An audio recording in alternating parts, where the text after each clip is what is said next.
I'm here today with Brenda Allen. And Brenda works for? I work for JP Morgan.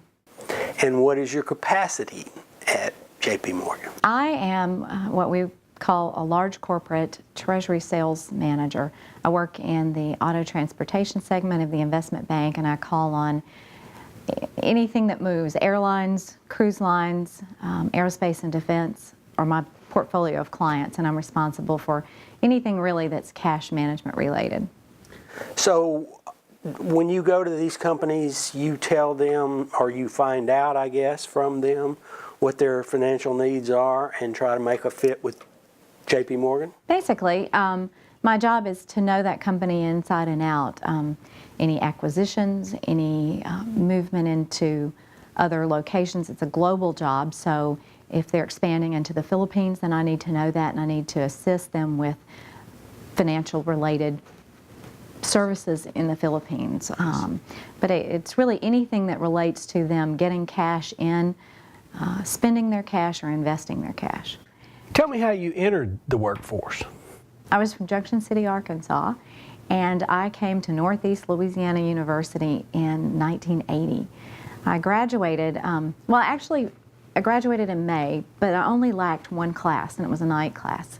So I started looking for a job that December of '82, January of '83, and I interviewed with a man at what was then Ouachita National Bank, ONB. And he said, you know, I really like you, but I don't have anything now, but I'm going to help you find a job. And he knew Beth Falls and Don Halsell from Manville Forest Products, and unbeknownst to me, he passed my resume to them, and I got a call from them and went in for an interview. And that was my first time to meet Beth Falls. And so they interviewed me for what was really a very clerical, administrative type job. And I left. And what I didn't know then, but I know happened since then, was Don Halsell was afraid that I was overqualified for the job or wouldn't be happy with it. And Beth said, no, we need her. She's got the attitude that I can work with. I can tell she's a hard worker, and so let's just get her in here and we can groom her, we can develop her, and I can see her in a lot of different capacities. So I really owe it to Beth that I got that job. Let me interject this at this point, having had this conversation with Beth. Her story was slightly different in that she said, when she went to Don, she said, we're going to hire her. Well, that's good to know. And he said, what are we going to do with her? She said, I don't know, we'll figure it out. We got to have her. Yeah. Well, yeah, and I did a lot of things, from filing to answering the phone to being a receptionist to they integrated me into the purchasing role. And I think that one thing I would take away from that, I've heard somebody say it before, is that for people that are entering the workforce today, is that just know you're not too good to do anything. There's not anything that you're too good to do, but you're good enough to do anything. Because there was a lot of things that I had to do then that, if you think about, oh, well, I have a college degree, but everything that I did there helped prepare me for the roles that they would soon present for me. I really think Beth saw a little bit of herself in you. Well, that's a compliment. Now, it is a compliment, but I really think that she saw a spark of something because to Beth, attitude is everything. Absolutely. Absolutely. And yeah, I've heard her say a lot of times, in fact, just working with her for the years that we've worked together is, and she attributes this to her dad saying this, that there are a lot of things that you can work with a person, you can refine, you can develop, you can open their eyes to new opportunities, that kind of things. But there's one thing that is very, very hard to change, and that's attitude. So if you've got somebody with a bad attitude, the chances are pretty slim that you're going to be able to totally turn that around. Tell me a little bit about your transition from working with Beth to your next job. Manville Forest Products had made the decision to close one of their manufacturing facilities. And Beth and I, were going there to start the process of closing accounts and closing contracts and things like that. And so I remember the coaching that she gave me the night before we went or the day before we went. And she said, one thing I want you to know is that where we're going tomorrow, these people are losing their jobs. And I want you to be sensitive to that. I want you to know that they're from a rural area, that these are good paying jobs, and their opportunity to find a job of that level is very slim. So I want you to know that. And I want you to be sensitive to the people that are there. I want you to know that they're probably going to think that these people from our headquarters office who know nothing about what we do are going to come down here and shut us down. And so she said, when in Rome, do as the Romans. She said they wear jeans and khakis, slacks, or whatever. So I don't want you to wear a suit. I want us to go in as low-key as we can, be sensitive to where they are, and really just try to help them as best we can in the situation that they're in. So that was kind of one of the first purchasing-related roles that I remember going in. So anyway, I worked with them a couple of years, and then they gave me an opportunity in the paper mill in a purchasing role, and did that, I forget, year or so too. And then I actually moved into paperboard sales. And so I remember I kept asking them for a sales job.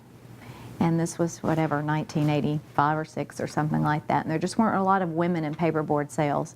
So I think they finally, but one of the things that was part of my job was I did the sales compensation. So I was responsible for taking the sales figures and doing the sales comp for the guys. And I knew what they did every day. And I said, well, geez, they make more money than me, and I can do that. And so, I just really just begged and pleaded them to give me a sales job. And finally, they said, fine, we're going to give you these accounts. And it was in a really bad area and poor growth and that kind of thing. And so that was really how I got my first opportunity in sales.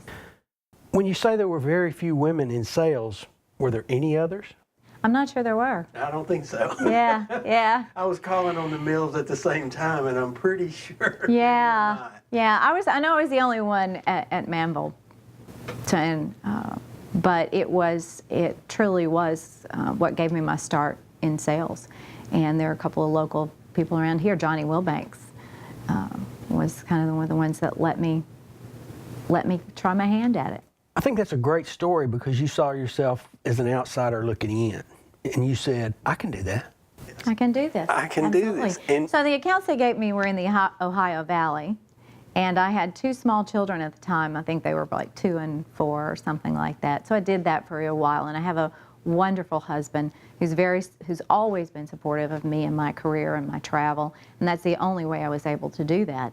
But at some point I realized I needed to get a sales job where I didn't have to travel so extensively. And so I actually left Manville in, I believe it was '88, and I went to work for Clark Checks. It was a company based out of San Antonio, and I called on financial institutions in North Louisiana, some in East Texas and South Arkansas, and I worked for them for 5 or 6 years.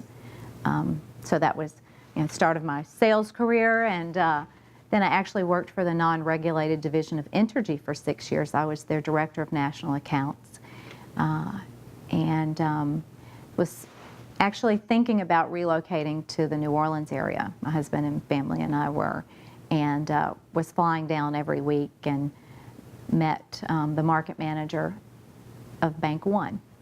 And he said, I was telling him my story, and we were traveling every week to New Orleans, and so he knew that I was contemplating a move to New Orleans or a career move. And so that's when he said, well, why don't you come to work for us? We're looking for salespeople. I can teach you the finance portion, but I just need people that know how to sell. There's one thing that I'll take to the grave with me. I always remember what Beth says, and she would always tell me that remember the behavior that any person exhibits at any given time is the best they're capable of. People really do the best that they can. So if somebody's selfish or petty or trivial or whatever, just know that that's the best they're capable of at that time. And that has really allowed me to approach a lot of situations differently than I would have. And I just say, they must be going through something because that's the best they have at that time. I'll always remember that. That's great. But the other thing that I'll always remember is so many times over the years, not only myself but others have said, Beth, how are we ever going to be able to repay you? And she says, it's easy.